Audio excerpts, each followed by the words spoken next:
అసలేంటండి బాబు ఈ ఘోర ప్రమాదాలు. మార్నింగ్ లేసిన కాడి నుంచి ఎలాంటి న్యూస్‌లు వినాల్సొస్తదా అని చెప్పి భయంగా ఉంది.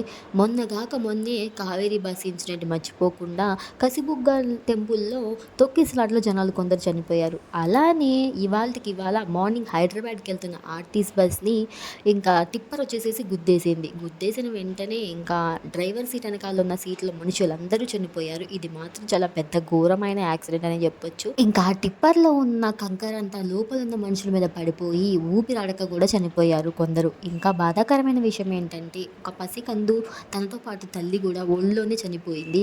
అబ్బబ్బా! ఘోరము. ఇంకో ఇన్సిడెంట్ ఏంటంటే ముగ్గురు బిడ్డల్ని కోల్పోయిన ఒక తల్లి. ఇలా చాలామంది బాధలున్నాయి ఆ బస్ ఇన్సిడెంట్‌లో మాత్రం.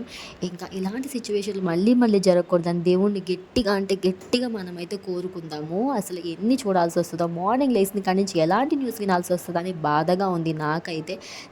నిన్నే ఉమెన్స్ ఛాంపియన్స్ క్రికెట్‌లో విన్ అయ్యారని చెప్పి ఆనందంగా ఉండే. ఈ రోజుకి రోజు మార్నింగ్ ఇట్లా జరిగిపోయింది.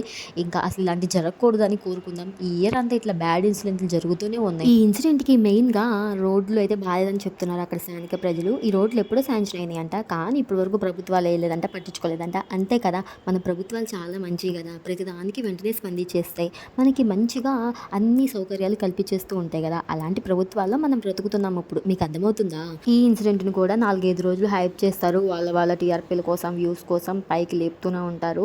ఈ ప్రభుత్వాలు మాట్లాడుతూనే ఉంటాయి. వాళ్ళ న్యాయం అనేది జరగాలని కోరుకోండి. ఇంకా ఇలాంటి ఇన్సిడెంట్లు అస్సలు జరగకూడదని దేవుడిని ప్రార్థించండి. ముఖ్యంగా ఈ 2025లో ఇలాంటి ఇన్సిడెంట్లు చాలా జరుగుతున్నాయి. ఇంకా ముందు ఇలాంటివి జరగకూడదని దేవుడిని గట్టిగా ప్రార్థిద్దాం. ముఖ్యంగా ఈ 2025 ఫాస్ట్‌గా పోవాలి.